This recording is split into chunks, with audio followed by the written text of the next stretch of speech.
I was excited to be out with my friends on a Saturday night, but I was starting to regret agreeing to take a taxi home. The cab was old and rickety, and the driver was wearing a tattered hat that obscured most of his face. The car smelled like cigarettes and cheap cologne, and the air conditioning wasn't working, making the inside feel stuffy and oppressive. As we drove down the dark and deserted road, I couldn't shake the feeling that something was off. The driver was taking us on a route that seemed unfamiliar, and I couldn't see any signs of civilization in the distance. My friends seemed oblivious to my unease, chatting and laughing as if we were in a normal taxi. But then, I saw something in the rearview mirror that made my heart race.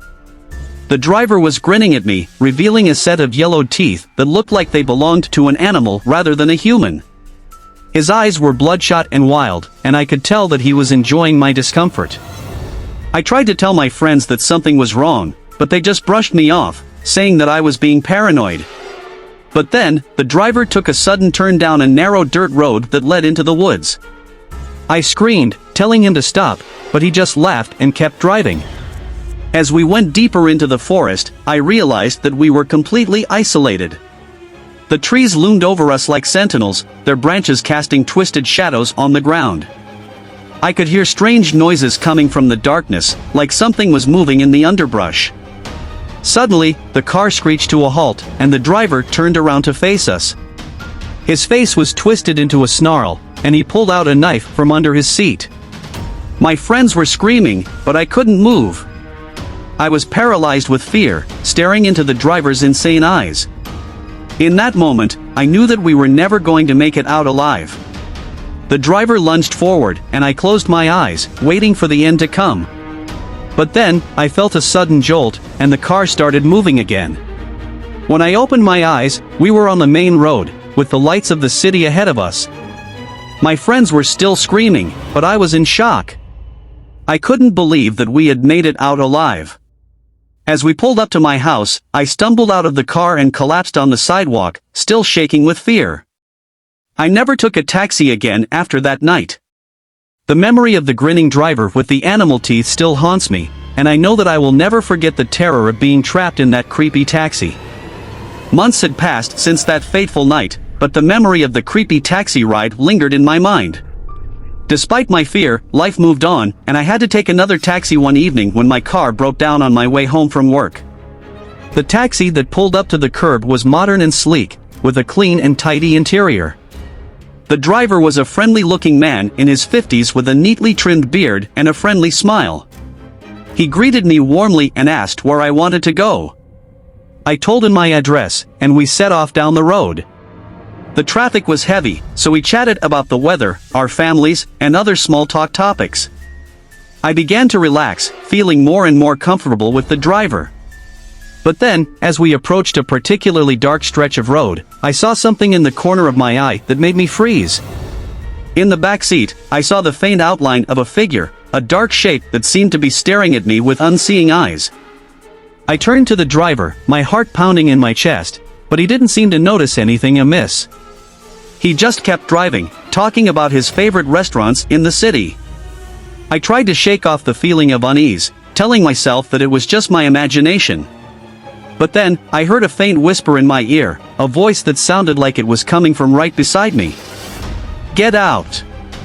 I turned to the back seat, but there was no one there.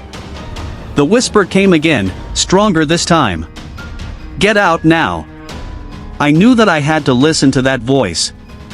I didn't care about the fare or the fact that I was still miles away from home. I had to get out of that taxi, and I had to do it now. I told the driver to pull over, and I stumbled out of the car, my heart pounding in my chest. As the taxi drove away, I turned to look back at it, and that's when I saw the figure in the back seat, watching me with empty eyes. I never took a taxi again after that night, and I never forgot the feeling of fear and dread that had taken hold of me. The memory of the creepy taxi ride still haunts me, and I know that I will always be wary of the unknown horrors that could be lurking in the shadows. Weeks passed since that terrifying experience in the taxi. I had been relying on public transportation and ride-sharing services to avoid taking a taxi. However, one night, I found myself stranded in the city with no other option but to take a taxi.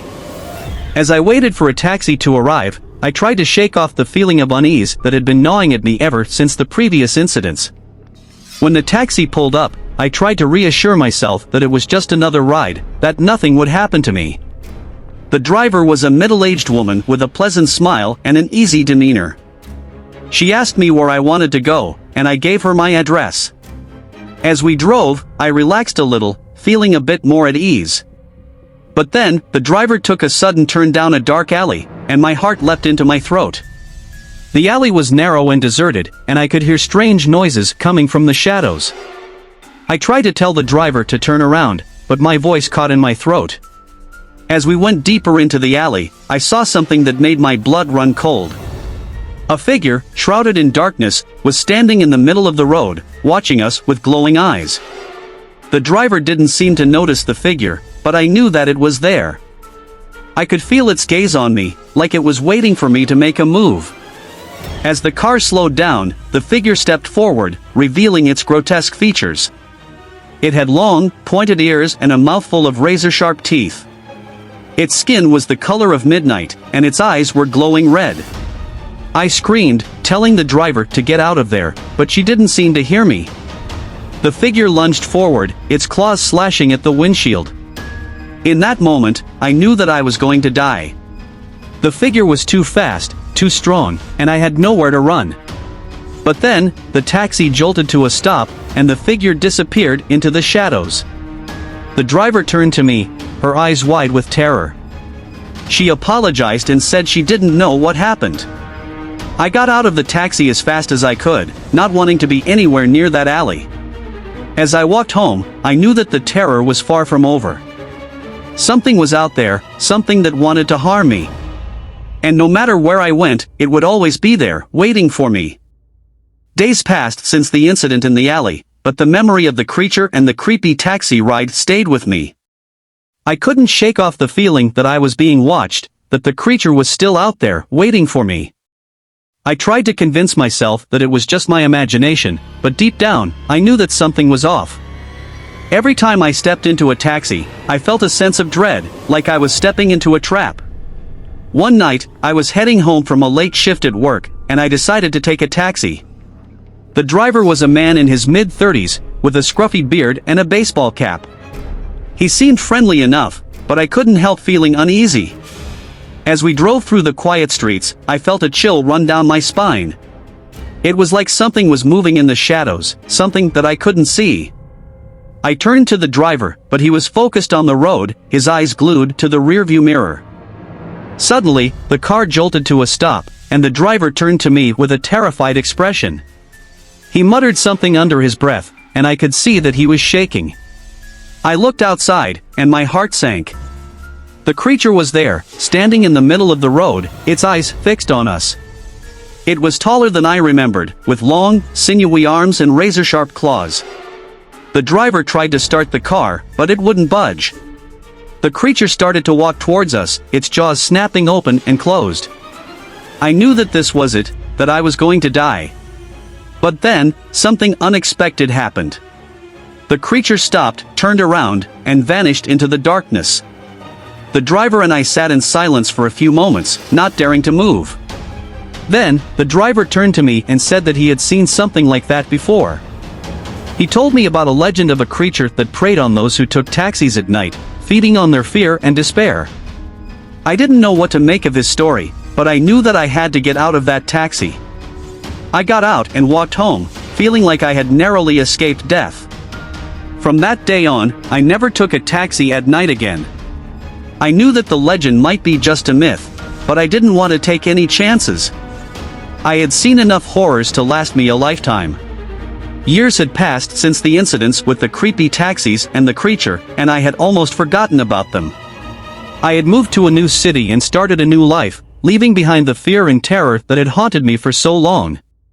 But then, one night, I found myself in a taxi again, and the memories came rushing back. The driver was an older man with a kind face, and he seemed to sense my unease. He told me that he had been driving taxis for over 30 years, and that he had seen some strange things in his time. He told me about a passenger he had picked up years ago, who had disappeared from his cab in the middle of a ride. As he spoke, I felt a sense of dread building up inside me. I knew that something was off, that the driver was hiding something. Suddenly, the car came to a stop, and the driver turned to me with a crazed expression. He said that he had been waiting for me, that he had been sent to bring me to the creature. I tried to open the door, but it wouldn't budge. The driver locked the doors and started to drive down a dark alley, his eyes fixed on me. I screamed, telling him to let me go, but he didn't seem to hear me. He was muttering to himself, his voice growing louder and more manic with each passing moment. Then, something unexpected happened. The car shook violently, and the driver lost control. We crashed into a wall, and the driver was thrown from the car, his body mangled and twisted. I stumbled out of the car, feeling disoriented and scared.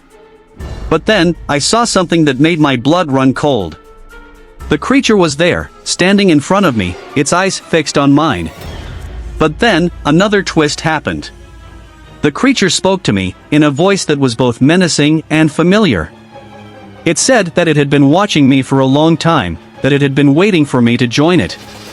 I realized then that the creature wasn't some mindless beast, but something far more sinister. It was a being that had been stalking me for years, luring me into its trap with each taxi ride. I tried to run, but the creature was too fast. It caught me, and I felt its claws sink into my flesh.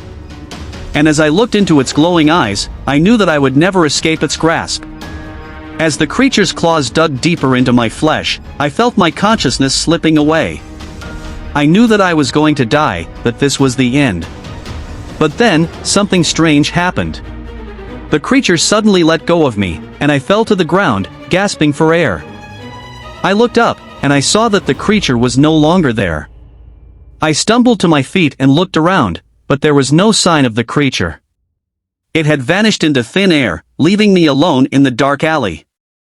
I walked back to my apartment, my mind reeling with questions. What was the creature? Why had it been stalking me for so long?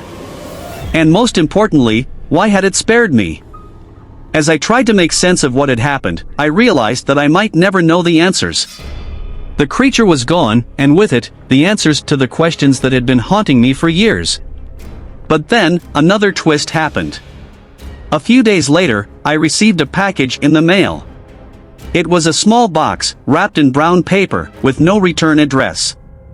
I opened the box, and my heart skipped a beat. Inside, there was a small figurine, carved out of wood. It was the creature, the same one that had been stalking me for years. Attached to the figurine was a note, written in a handwriting that was both familiar and unfamiliar. The note said, "I spare those who are worthy. You have proven yourself to be a survivor. Remember me always, for I will never forget you." As I read the note, I felt a chill run down my spine. The creature was still out there, watching me, waiting for me. And as much as I tried to forget about it, I knew that it would always be a part of my life, lurking in the shadows, waiting for its next victim. Thanks for watching. If you enjoyed this video, please take a moment to hit the like button and consider subscribing to our channel for more great content. Your support helps us continue to create and share valuable information with you. Don't forget to click the notification bell so you never miss an upload. Thank you again for tuning in, and we'll see you in the next video.